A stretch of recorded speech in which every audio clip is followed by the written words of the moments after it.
عندنا زميلنا عبد العزيز السعيدي مسوي تقرير عن وضع الزراعة في جدة أو المزارع في جدة. خلونا نشوف التقرير يا شباب. ما هي مضمونة، كيف مضمونة؟ الحين أنا أقول لك هاي سقيتها بمويه الصحة، تصدق؟ ممكن مجاري أي مويه.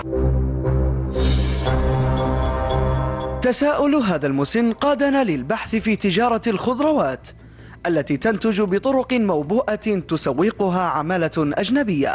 تبدأ قصة إنتاج الخضروات من هنا. جيت يوم 140 150. تسحب من البيت 140 150. طب وتجي تصبه في المزرعة هنا مجانا؟ لا. تلك بداية الجرائم في حق المواطن التي يتبناها المزارعون بريهم لمزارعهم عبر مياه الصرف الصحي، كما يختال هذا المزارع بذلك. انتم بايش تسقون الزرع حقكم؟ مويه صرف صحي، هذه تسقيه مويه صرف صحي. صرف صحي.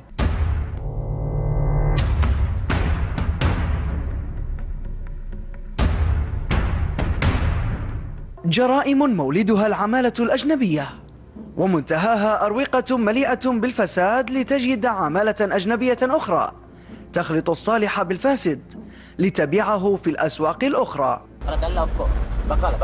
بقالة تبيعه في بقالة؟ أيوه. هذا الفاسد. الكيس بكم؟ الكيس 5 ريال. الكيس ب5 ريال. وانت ماخذه من قمامة.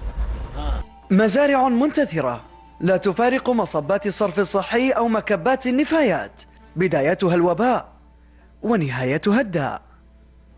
عبد العزيز السعيدي، 8 MBC، جدة. دكتور سمير، أنا كنت أتوقع أن جدة في منأى عن المجاري. أنا كنت أتوقع أنه الرياض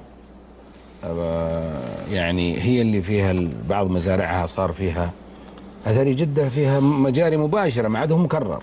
لا، جدة زي ما قلنا نحن مشكلتنا في جدة انه عندنا 10 محطات معالجة مياه صرف صحي.